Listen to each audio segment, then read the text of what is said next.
ہم جس ادارے کے ساتھ وابستہ ہیں اس ادارے کا ایک کام ہے تحقیق کرنا اور ایک تحقیق کا ماحول اس کو فروغ دینا. ظاہر بحیثیت مسلمان ہمارے لیے ایک بہت بڑا انسینٹیو ہے اللہ تعالیٰ اور اس کے رسول کی خوشنودی صلی اللہ علیہ وسلم. اس کے علاوہ واضح رہنمائی کیا ہے کہ کوئی بھی ادارہ تحقیق کو انسینٹیوائز کرنے کے لیے کیا کچھ کرے؟ دیکھیے، سب سے بڑی بات تو آپ نے خود ہی اس کی طرف اشارہ کر دیا، اور دیگر جو بھی باتیں ہوں گی وہ سب کے سب اسی چھتری کے نیچے آ جاتی ہیں. مثلا کیا کسی فرد کے لیے اس انسینٹیو سے زیادہ بڑا کوئی انسینٹیو ہو سکتا ہے کہ وہ انسانوں کی خدمت کے لیے بھی کام کرتا ہے؟ اور جب وہ انسانوں کی خدمت کے لیے بھی کام کرتا ہے تو پہلے والا مقصد خود بخود پورا ہو جاتا ہے کہ اللہ تعالیٰ بھی راضی، اس کے رسول بھی راضی. اللہ اور اس کے رسول کا مقصد کیا ہے؟ نہ اللہ کی اپنی سلطنت میں اضافہ مقصد ہے، نہ رسول اللہ کی ذات میں فائدہ کوئی مقصد ہے، بلکہ اللہ کے بندوں کا فائدہ ہی بنیادی مقصد ہے. اور اس وقت بھی مشرق اور مغرب میں جو لوگ تحقیق کر رہے ہیں وہ بھی اسی نام سے کہ ہم بندوں کی خدمت کرنا چاہتے ہیں، ہم بندوں کو سہولتیں دینا چاہتے ہیں، ہم بندوں کے لیے آسانیاں بنانا چاہتے ہیں. تو یہ بہت بڑا انسینٹیو ہے کہ میرے بھائی کو سہولت مل جائے گی، ہمارے ملک میں کسی بیماری کا تدارک ہو سکتا ہے، کسی مشکل کا حل تلاش کیا جا سکتا ہے. بڑا انسینٹیو یہی ہے. چھوٹے چھوٹے جو انسینٹیوز ہیں درمیان میں، وہ انسان کی مالی مدد، انسان کی راحت کا اہتمام، انسان کی ستائش کہ آپ نے بہت اچھا کام کیا. رسول اللہ صلی اللہ علیہ وسلم نے اس بات کو ہمیشہ پسند کیا ہے، ہمیشہ پسند کیا. یہ جو میں نے زید بن ثابت کی بات بیان کی ہے کہ تم جاؤ اور سریانی زبان سیکھو، یہ آپ علیہ السلام کی طرف سے ایک ستائش بھی تھی کہ آپ نے ان سے کچھ صورتیں سنی قرآن مجید کی تو بڑے اچھے طریقے سے سنائی. انہوں نے کہا کہ تمہارا تو لہجہ بہت اچھا ہے، چلو تم جا کے سریانی زبان سیکھو. ستائش یہ بھی بہت بڑا عمل ہے.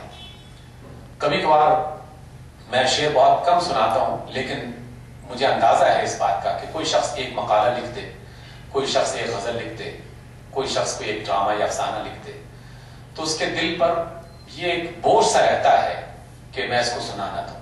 جب تک میں سنا نہ دوں اس وقت تک تسکین نہیں ملے گی. جب وہ سناتا ہے تو یقیناً اس کے احباب، اس کے دوست، اس کے چاہنے والے جب اس کی اچھی بات کو اپریشیٹ کرتے ہیں اور اس کی تائید کرتے ہیں اور اس کی ستائش کرتے ہیں تو اللہ رب العزت اس کے اندر خود بخود مزید اچھا کہنے کا ایک جذبہ پیدا کر دیتا ہے. اس سے ستائش کرنا اور اس چیز کو آگے بڑھانے کی کوشش کرنا یہ بہت ہی بڑا ایک طریقہ ہے. اور اس کے علاوہ اس فرد کے لیے جو کسی خاص میدان میں کام کر رہا ہے اس کے لیے بنیادی سہولتیں اکٹھی کرنا.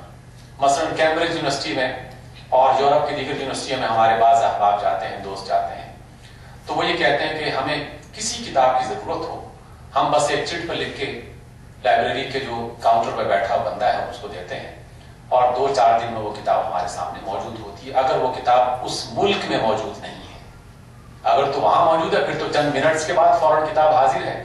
اگر وہ کسی دوسرے ملک میں بھی ہے تو وہ لائبریری باقاعدہ اس کتاب کو وہاں سے منگوا کے حاضر کر دیتی ہے. تو اس لیے ان وسائل کو اکٹھا کروانے میں اس ادارے کا ایک بہت بڑا بنیادی کردار. کتاب ہے، رسائل ہیں، افراد ہیں، ملاقاتیں ہیں، جو بھی ذریعہ ہو سکتا ہے تو ان وسائل کو باہم پہنچانا یہ ہمیشہ مددگار ثابت ہوتا ہے. ہمارے یہاں ایک بہت بڑا وقت جو صرف ہو جاتا ہے وہ انہیں ذرائع کے نہ ہونے کی بنیاد پر تلاش کرنا، ادھر سے پوچھنا ادھر سے پوچھنا، اس میں ایک بہت بڑا وقت صرف ہو جاتا ہے. اور دیگر جو ہماری ذہنی اور معاشرتی پریشانیاں وہ اس کے علاوہ ہیں. اس کا اہتمام ضرور ہونا چاہیے. جزاک اللہ. میرے خیال ہے کہ وقت چونکہ کم ہے تو میں خالد رحمان صاحب سے کنکلوڈنگ ریمارکس کے لیے گزارش کروں گا. بسم اللہ الرحمن الرحیم. سب سے پہلے تو میں اللہ تعالیٰ کا شکر ادا کرنا چاہوں گا کہ ہم کافی عرصے سے اس سوچ بچار میں تو رہتے تھے کہ ہمیں یہ پروگرام شروع کرنے چاہیے، لیکن مختلف وجوہات کی بنا پہ یہ ملتوی ہوتا رہتا رہا. اور آج اللہ نے ہمیں یہ موقع دیا کہ ہم نے اس کا آغاز اثر نو کر لیا ہے. مجھے امید ہے کہ انشاءاللہ یہ سلسلہ جاری رہے گا. لیکن یہ جو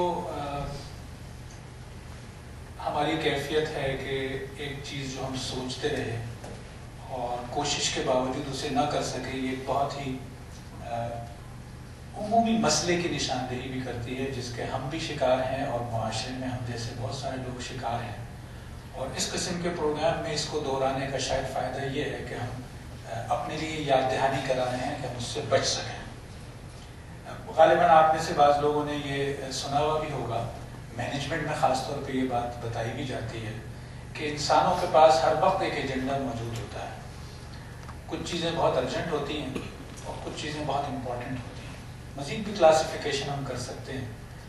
اکثر اوقات ارجنٹ چیزیں انسان کی توجہ لیتی رہتی ہیں اور امپورٹنٹ چیزیں وہ ملتوی ہوتی رہتی ہیں، اور جتنے زیادہ امپورٹنٹ چیزیں ملتوی ہوتی ہیں اتنا زیادہ ارجنٹ چیزیں بڑھتی چلی جاتی ہیں۔ چونکہ ہوتا یہی ہے کہ جب آپ امپورٹنٹ چیزیں، جیسے کہ آج کی یہ نشست تھی کہ اگر ہم سب اپنی ڈیولپمنٹ میں کامیاب ہوں تو ہمارے روزمرہ کے بہت سے مسائل حل بھی ہو جائیں، لیکن یہ ڈیولپمنٹ کا پروسیس اگر رکا رہے گا تو روزمرہ کے مسائل بڑھتے چلے جاتے ہیں۔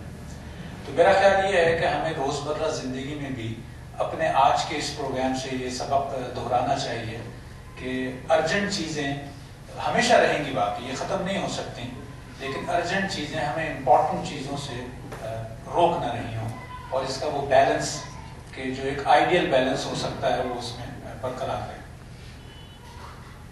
دوسری چیز، جیسا کہ طیب بھائی نے شروع میں کہا کہ ظاہر ہے یہ آج ہم نے اثر نو پروگرام شروع کرتے ہوئے پہلی نشست کی ہے، اور کم و بیش یہ انڈرسٹینڈنگ اب ہے کہ ہم ہر مہینے کے رفلی لاسٹ تھرسڈے کو، یہ میں اس لیے کہہ رہا ہوں تاکہ اب آپ پوچھ بھی سکیں اگر یہ نہ ہو رہا ہو تو، کم و بیش ہماری یہ انڈرسٹینڈنگ ہے کہ ہر مہینے کے لاسٹ تھرسڈے کو، اسی طرح سیکنڈ ہاف جو ہے اس میں یہ ہم پروگرام کر رہے ہیں۔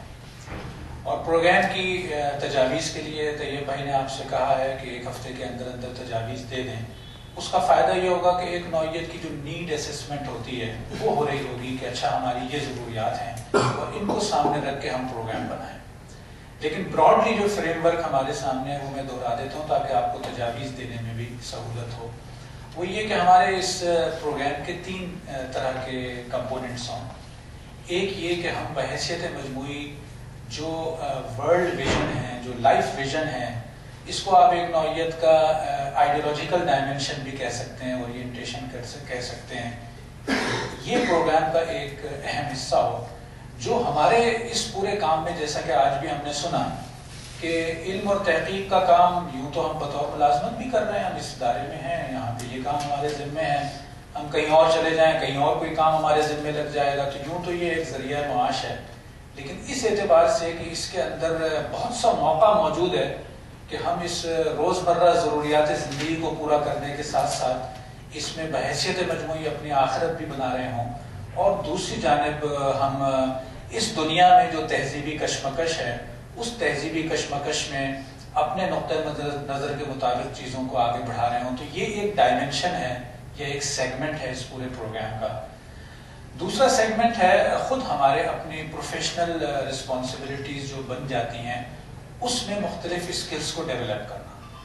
ظاہر ہے ہمارا بیشتر کا کام تو ریسرچ ہی ہے جو آج کی اس نشست میں موجود ہیں، تو ریسرچ کے حوالے سے ٹیکنیکس ہیں، ریسرچ کے حوالے سے جو بھی طریقے مختلف ہو سکتے ہیں، جو ڈیولپمنٹس ہو رہی ہیں اس سب کو ہم سمجھ رہے ہوں، اور اسی طرح سے اس کو آگے پیش کرنے کے معاملے میں پریزنٹیشن اسکلز ہماری بہتر ہوں، رائٹنگ اسکلز ہماری بہتر ہوں، ایڈیٹوریل اسکلز ہماری بہتر ہوں۔ تو یہ دوسرا ایک پروفیشنل ڈیوٹیز کے اعتبار سے ہمارے لیے ایک پورا میدان ہے کہ جس میں ہم کوشش کریں گے کہ اپنے اس اسٹاف ڈیولپمنٹ پروگرام کو لے کے آگے بڑھ رہے ہیں۔ اور تیسرا ہے ایک طرح کی ٹیکنیکل اسکلز۔ تیسرا ہے ٹیکنیکل اسکلز، ایک حد تک وہ بھی اسی پروفیشنل اسکلز کا ایک پارٹ ہے۔ آج بھی شفق صاحب یہ شکایت کر رہے تھے کہ مجھے اطلاع تو مل گئی تھی لیکن کچھ دیر سے ملی، اور شفق بھائی کا کھانے پہ خیال یہ تھا کہ پروگرام تو ختم ہو چکا، اب یہ پروگرام کا اختتام ہے۔ اور اس کی وجہ یہ تھی کہ جو ٹیکنیکل اسکلز ہیں اس میں ظاہر ہے ہم میں سے ہر ایک کا ایک لیول ہے۔ شفق بھائی بعض میدانوں میں تو بہت ہم سب سے زیادہ ظاہر ہے کنٹریبیوٹ کرتے ہیں، لیکن کہیں کہیں رکاوٹ بن جاتی ہے کہ یہ کمپیوٹر کو خود آپریٹ نہیں کرتے، اور اس اعتبار سے وہ جو ای میل ہے وہ پہنچ نہیں پاتی، ان تک بر وقت نہیں پہنچ پاتی، صحیح صورت میں نہیں پہنچ پاتی۔ یہ ایک معنی میں آپ دیکھیے تو ٹیکنیکل اسکلز کا معاملہ ہے۔ کسی زمانے میں یہ بھی جدید تھے کسی زمانے میں یہ جدید یہ اس معنی، لیکن یہ ظاہر ہے کہ یہ ایسی ریلیٹیو ٹرمز ہیں کہ اگر آپ مجھ سے پوچھیں تو مجھے لگے کہ اچھا ای میل تو کوئی مسئلہ ہی نہیں ہے، لیکن اس کے بعد کوئی اور آپ آئی ٹی ریلیٹڈ سوال کر لیں تو مجھے لگے گا کہ میں تو کچھ بھی نہیں جانتا۔ تو یہ درجہ بدرجہ مختلف لوگوں کی اسکلز میں یعنی ظاہر ایک ڈیولپمنٹ کی ضرورت ہے، اور بعض لوگ اس میں بہت کوئک آگے خود بخود بڑھ جاتے ہیں، بعض اس وجہ سے بڑھ جاتے ہیں کہ ان کے کام کی نوعیت ایسی ہوتی ہے کہ اس کے بغیر چارہ نہیں ہے۔ میرے خیال سلیم نے گزشتہ 1-1.5 سال میں جتنی اپنی ڈیزائننگ کی اور اس کی اسکلز کو بڑھا لیا ہے، تو اس لیے انہوں نے بڑھا لیا ہے کہ یہ تو جب ان کے اوپر سر پہ پڑا تو انہوں نے کہا اچھا میں کسی کا انتظار کیے بغیر جا کے خود ہی کوشش کرتا ہوں۔ تو بعض لوگ اس طرح کر لیتے ہیں، اور بعض اوقات کام کے دباؤ کی وجہ سے یہ ممکن نہیں ہوتا۔ تو یہ دوسرا ایک طرح سے ایریا ہے پروفیشنل مینجمنٹ کا یا پروفیشنل اسکلز کو امپروو کرنے کا، جس کا ایک پارٹ ٹیکنیکل اسکلز بھی ہیں۔